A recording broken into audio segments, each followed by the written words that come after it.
दोस्तों, एक गांव था बहुत खूबसूरत। वहाँ पर एक राजा था और प्रजा वहाँ बहुत खुशहाल थी। बहुत खूबसूरत गांव था। वहाँ बर्फ़ गिरती रहती थी 12 महीने और धूप भी निकलती थी बीच बीच में। और बहुत खूबसूरत गांव था और वहाँ के लोग भी बहुत अच्छे थे और बहुत खुश थे। वो लोग कहीं बाहर नहीं जाते थे, अपने गांव में ही खेती करके अपना पालन पोषण करते थे। और राजा भी बहुत अच्छा था। राजा के दूर दूर तक जाना इसीलिए जाता था कि वो इंसाफ परस्त राजा है। बिल्कुल हमेशा इंसाफ करता है, इसलिए उसकी प्रजा बहुत खुश रहती थी।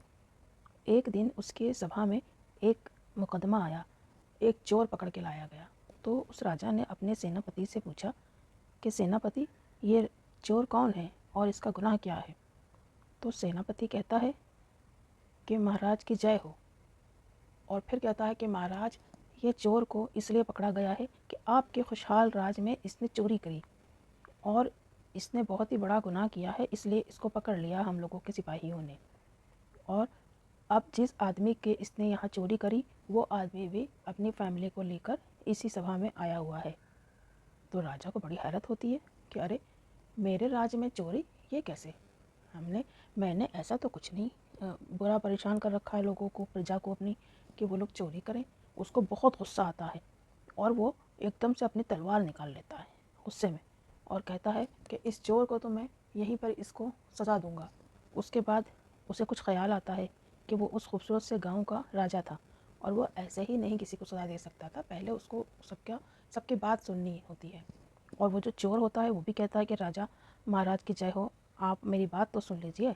तो फिर राजा कहता, बदतमीज़ इंसान, तुमने चोरी करी मेरे राज में, लेकिन मैं राजा हूँ, मैं तुम्हारी तरह नहीं हूँ। चलो बताओ कि तुमने क्या गुनाह किया है? फिर वो चोर कहता है कि महाराज, मैं बहुत भूखा था और मैंने एक आदमी के घर से रोटी चुरा ली और वो रोटी मैंने खा ली। अब वो आदमी कहता है कि वो रोटी वापस दो। अब मैं गरीब आदमी हूँ, कहाँ से रोटी दूँ वापस? और मैंने काम बहुत ढूंढने की कोशिश करी लेकिन काम नहीं मिला। अब जब मुझे आपके सिपाहियों ने पकड़ लिया, तब तो मुझे और कोई काम नहीं देगा। इतने में वो आदमी जिसके यहाँ पर चोरी हुई थी रोटी की, वो आदमी कहता है, वो भी बहुत परेशान होता है। कहता है, महाराज की जय हो, महाराज इसने मेरे घर के रोटी चुरा ली और खा लिया उसको। अब मैं क्या खाऊं और क्या अपनी फैमिली को खिलाऊं? बस ये सुनते ही राजा के हाथ से एकदम से तलवार छूट जाती है। वो सोचता है कि अरे, मेरे राज में इतनी भुखमरी है, मुझे तो पता ही नहीं था। और मुझे दूर दूर तक जाना इसलिए जाता है कि मैं इंसाफ परस्त हूँ और मैं कैसे अपनी ही सभा में इंसाफ ना करूँ?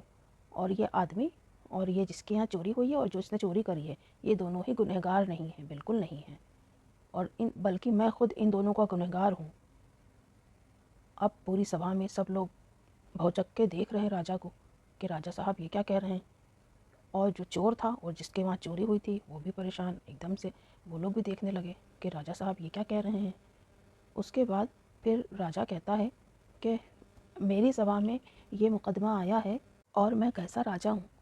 मुझे लगता है कि मेरा गांव बहुत खूबसूरत है और यहाँ पर सब लोग बहुत खुशहाल हैं, किसी को कोई परेशानी नहीं। लेकिन सब लोग इतना परेशान हैं कि रोटी के लिए झगड़ रहे हैं। मुझे शर्म आनी चाहिए और गुनहगार तो मैं हूँ, ये लोग नहीं है कि मेरे राज्य में इन लोगों को भुखमरी का सामना करना पड़ा।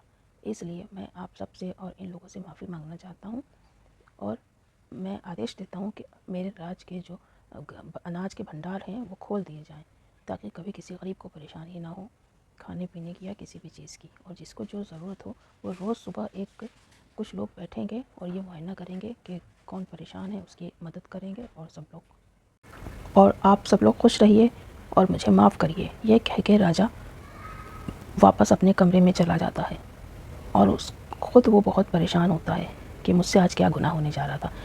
फिर वो अपने भगवान से माफ़ी मांगता है कि भगवान मुझे माफ़ करे। मेरे खूबसूरत से गांव में किसी की फैमिली परेशान हो रही थी और किसी बेगुनाह को मेरे हाथों से सज़ा मिल जाती। वो ख़ुद को बहुत किस्मत वाला समझ रहा था कि आज वो किसी गुनाह से बच गया, आज वो कोई बड़ा गुनाह करने से बच गया। और खुशी खुशी फिर राजा सो जाता है।